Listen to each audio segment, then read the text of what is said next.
So I've been a canoeist and a sailor my whole life, and so I enjoy water on a daily basis and want to protect it. And she has an appropriate pin on there, too. Yes, I do. Yes. Thanks. Yes. Barton, what inspired your activism? It's not Yeah, too many well- people can actually come down here and share their passion Right. on issues. So why? Well, I guess, my father probably introduced me to like canoeing in the boundary waters and the Quatico, and so I had a real appreciation for wilderness areas, and subsequently I've lived out west a little bit, and I've been out there, and I like those areas. But southeastern Minnesota is kind of an area where I've been, I like to trout fish, but I also have been sort of exploring those areas, which I consider to be very unique. The mixture of limestone, what they call the karst region, and flowing streams and clear water, spring water. And Minnesota has some of the best of the remaining sort of wooded areas in that region. And I really, I could see that the flow of water down these steep areas is always a problem, an issue, Yep. and generates, whenever there's a rain event, it generates, dirty water, off-color water. And, I think hopefully there'll be a cooperation between the farmers who, want to earn a living and the fact that we have a really neat natural area down there, which I think quite a few people can appreciate and may want to learn more about, that I'm discovering more. That's right here in Minnesota, and it's kind of an overlooked area, but and I think all over, wherever there's flowing water, I like that. I like flowing water, and so I like to see clear water. I really like canoeing and kayaking, and I appreciate those areas, and hopefully we can maintain with a proper focus and a little attention that we can, gain the right equilibrium between Yes. farming and recreational pursuits. Thank you, Barton, Yeah. and thank you to your dad for Yeah.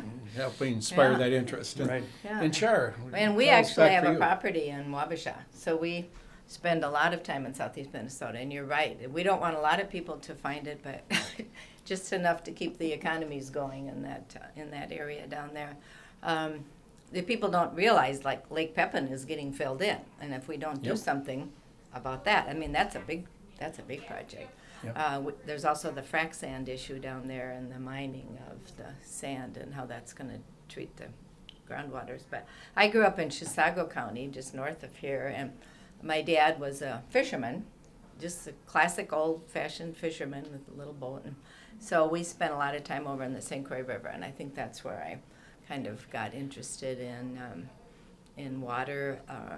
The St. Croix was special. That was before there was a state park over there, and one of our Yeah. friends actually owned a lot of the land that became the state park. And Yes. so it was kind of different and wild at that time, but when I started teaching, I got interested in environmental education. So that's, I have a degree from the University in Environmental Education, and went to had lots of classes that were very enjoyable, met lots of people from around the state, and got active in a couple of organizations like the Isaac Walton League and the Audubon.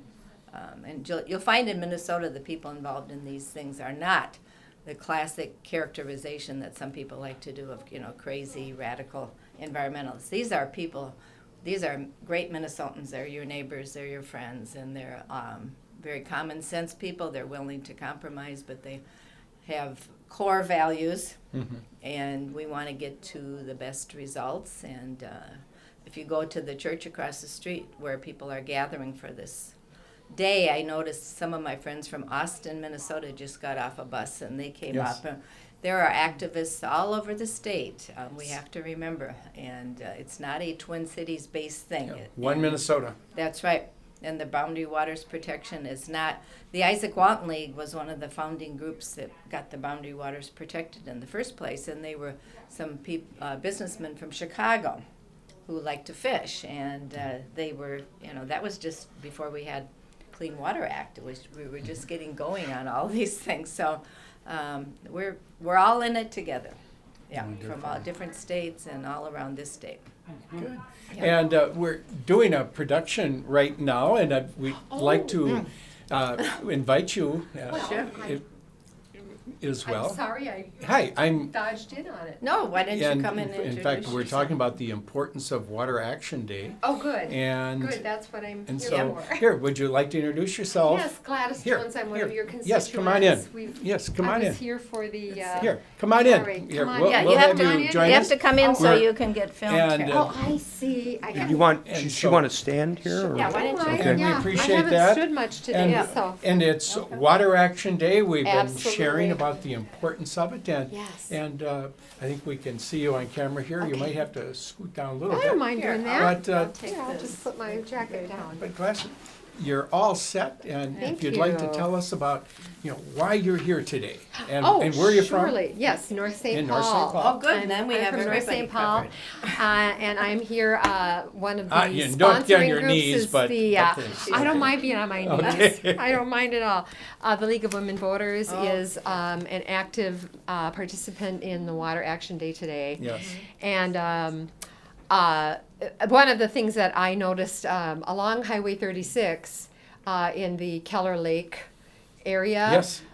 there's a beautiful new boardwalk that goes across underneath Highway 36 from one lake to the other. And I was just walking there with my dog a couple of days ago, my German Shepherd. I've had a picture taken with you, with your German Shepherd. Did you see the eagle? No, Oh, okay. where has the eagle moved?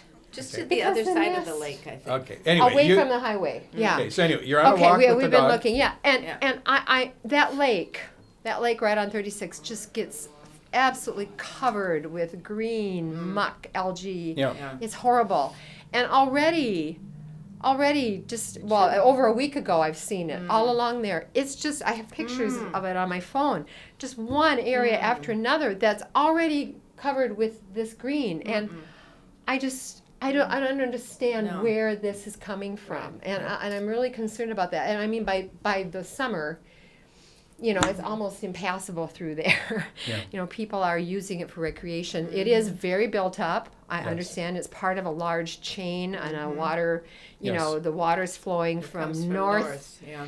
So I'm very interested in what can we do to clean that area up, because it's very disturbing to me to see that so at this time of year, so early already. I can see in a month or so that's going to be spreading and spreading and spreading, and that lake will again be covered, with this green It's a substance. benthos algae bloom. That's Okay. what it is, algae bloom. Okay. Thank you. Yes. Yeah.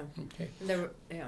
And it comes from The bottom, it's from the bottom of the lake. Oh. yeah, And it works its way, way up. Oh.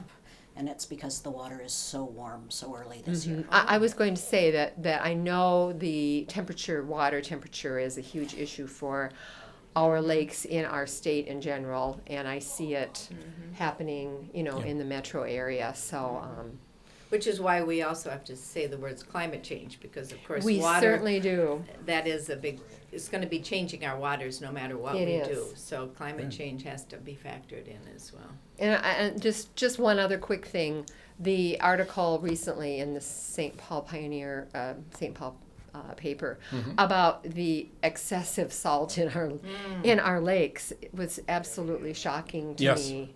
And we, multiple sources, but we can't just blame the road maintenance crew or the maintenance of our roads in the winter. It's also down to the individual homeowner, Yes. property owners who are using excessive salt, and that's a terrible concern. I had no idea that our waters were becoming so salty.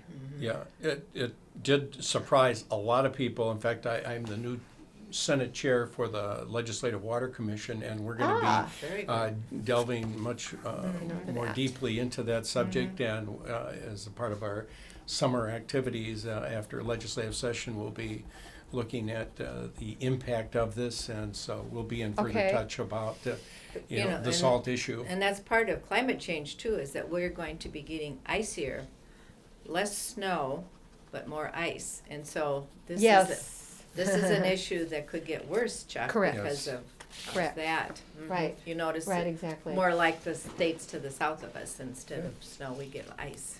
Well, Gladys, What we do what I have been doing as a homeowner for years, and what I did this year as a homeowner of a townhouse, is just start using grit. yes. And you can sweep that up once the ice is gone and reuse it. And Sure. Okay. it's great. But Well, that's my personal. Those are my personal, stories. well, thank you, Gladys Jones, Yeah. and everybody's Yep. shared why they're involved, or maybe what led to their involvement. Was there any particular events or aha moments in your life that got you involved on the environment? Oh my goodness! Well, I grew up in southeast Minnesota as a farmer's daughter. And Whereabouts? South of Rochester, near Spring Valley, Minnesota, beautiful. in Fillmore Yeah. County. Okay, we have a lot of Yes. southeast connection Oh, really? here. We have a property in Wabasha, and Oh yeah. Barton. Barton loves yes. southeast Minnesota. He's Yes. a trout fisherman. Then my parents moved to Lake City when he Oh, yes. his health deteriorated because of his farming Oh. to the point where his doctor told him he had to leave the farm. Mm-hmm. And so they moved to Lake City, which of course is, its primary feature is the Mississippi River and Yes. Lake Pepin. Right. I saw the health impact that farming had on my immediate family, my Yes. sister, my father, and that's led to me being very interested on the impact on individual people and of course our native animals, our native birds. And it's something that we just have to keep on and on and on to push, because it's not going to get better. It's not going to get better unless we all can work, across, in a bipartisan way. Yes. If we really understand what we need to do. Yes, it's everybody's water, and it's got to be done in a It certainly bipartisan is, way. right. So It has to. ultimately, Yeah. as I mentioned earlier, there's hundreds of people at the Capitol here today from Yes. throughout the state, rallies, There are all etc. the groups that are. Yes. Oh, my gosh. Many Sponsor. people from Greater Minnesota. All You these can have groups, that sheet. I'll just mention, some of the groups. One Mississippi, Anglers for Habitat, Audubon, Minnesota, Clean Water Action, Coalition for a Clean Minnesota River, Duluth for Clean Water, Friends of Pool 2, Honor the Earth, Isaac Walton, Minnesota Interfaith Power and Light, Save Our Sky, Blue Waters, Water Legacy, St. Croix River, Sierra Club, Cool Planet Minnesota, Bob Mitchell's Fly Shop, Minnesota Conservation Federation, Native Lives Matter, Voyagers National Park Association. There are dozens of Yes. groups here, and if a person wants to, learn more about any of these groups or your actions, maybe there's a website. I imagine you could Google or navigate something, but any particular website you'd like to refer them to? Probably the Minnesota Environmental Partnership is the Okay. amalgam group of a lot of these groups. Minnesota Environmental Partnership. So yeah. just try that one Yeah. and see what Good. you can come up with. Hashtag protect our water. Okay. Yeah. That's- That is it's right good. on Yeah. the There we top go. there. Yeah. Water Yeah, action. keep MN clean and protect our water. Those are two. The two hashtags. Yeah. Yes. There we go. So Yeah. check that out. And we have time for any concluding remarks. Barton Winter from Birchwood, final words. Yeah, I'm happy to be here, and I, appreciate the fact that Minnesota has a legacy of, keeping some money, some funding for environmental issues. So, it's a good thing, I think, for a civilized state or civilized nation to consider their environment. And we want to have growth too. We want to have jobs, but we also have considered the way our environment works, and that we want to keep things as good as we possibly can with the technology and the science that we have. Great. Well, thank you, Barton. Absolutely. Jeannie Inglehart, Matamidi, concluding remarks for our viewers today. All right. I'd like to encourage everyone to do the studying and the education necessary to do each and every one their own part to protect our water and our environment. Gladys Jones, North St. Paul. I think that we need to be very aware of what we have through our